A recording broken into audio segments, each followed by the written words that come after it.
Olá, pessoal. Me chamo Roberto, sou professor do Instituto Federal do Rio de Janeiro e, em conjunto com o professor André Tato, do Colégio Pedro II, e o nosso estudante, nossas estudantes bolsistas, Gabriel Carré, Gisele Andrade e Juliana Souza, apresentamos essa proposta de trabalho para o INEF. O trabalho tem como título Guerra das Correntes, Reflexões da Natureza da Ciência em uma Atividade Didática Experimental.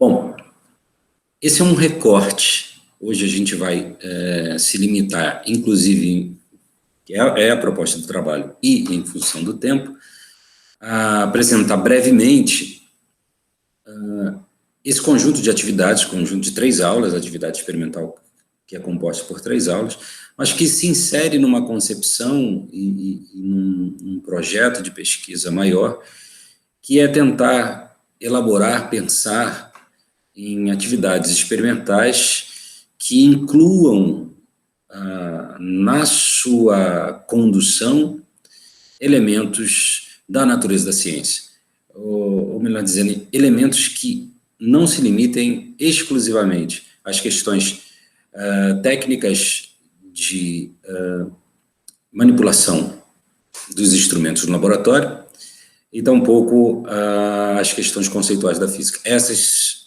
serão também incluídas, mas a ideia é incorporar dimensões da ordem da epistemologia e de outras dimensões relacionadas à natureza da ciência.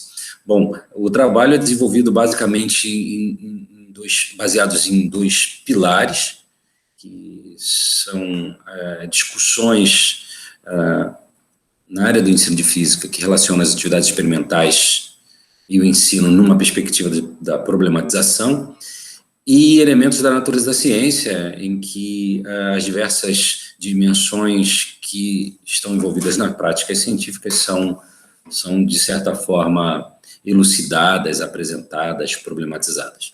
Bom, a atividade em especial, a Guerra das Correntes, ela é dividida em 3 aulas. A primeira aula é uma aula da apresentação ou a revisão dos conceitos, e tem basicamente 3 eixos objetivos: uma de revisar ou apresentar os ímãs e as suas propriedades, fazer com que os estudantes percebam a relação entre corrente elétrica e campo magnético, e a apresentação da lei de Faraday, não no seu modo formal, mas numa perspectiva de perceber a simetria, de que se a corrente elétrica gera campo magnético variável, o contrário também pode acontecer, ou seja, a variação do campo magnético pode ser fonte de corrente elétrica.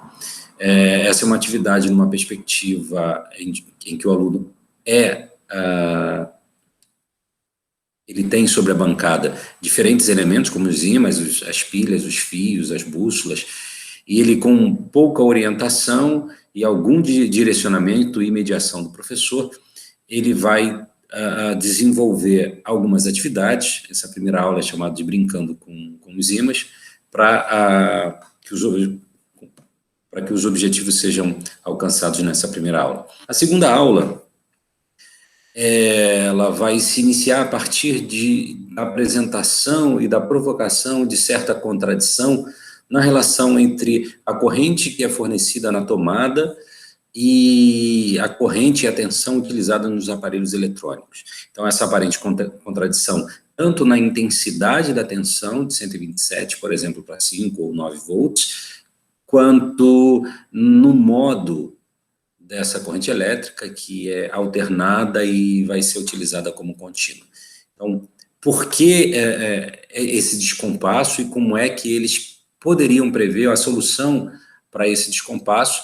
E, assim, durante as aulas, é muito comum que os alunos percebam a necessidade de ambas transformações. Mas, para situá-los numa discussão, de certa forma, contextualizada, a gente selecionou um episódio histórico, também conhecido como Guerra das Correntes, ocorrida no século XIX, nos Estados Unidos, no qual os 2 protagonistas que vão ser apresentados nesse documentário, Thomas Edison e Tesla, vão discorrer uma batalha político-científico-ideológica, digamos, na qual o Tesla sai vencedor. Então, a partir desse documentário, a gente propõe um debate posterior, e esse debate vai servir também como elementos de coleta de dados para a nossa pesquisa, numa percepção, na tentativa de verificar se alguns elementos nos quais a gente gostaria que fossem provocados nesse tipo de aula, eles aparecem nas argumentações presentes nesse espaço de debate.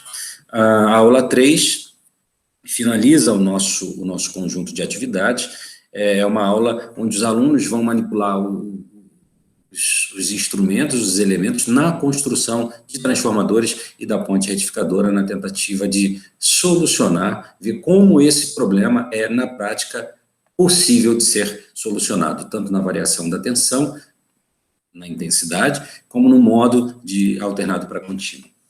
Bom, alguns desdobramentos das aplicações das atividades são a construção dessas categorias que surgem, né, na análise desses materiais que são a produção textual dos alunos, assim como na transcrição da discussão ou dos debates a partir de um referencial teórico da construção, que é a análise do conteúdo. Bom, finalmente algumas considerações. Esse exemplo prático apresentado, que é uma atividade experimental no campo do eletromagnetismo, que fundamentalmente apresenta discussões a respeito de corrente elétrica alternada e contínua. As atividades experimentais foram concebidas a partir dessa percepção de uma abordagem para além da abordagem conceitual, que incluísse também uma perspectiva epistemológica, tendo também como objetivo a criação desses espaços que chamamos de espaços potencialmente argumentativos, né? Um dos resultados é o próprio desenvolvimento da nossa atividade experimental. Muito obrigado.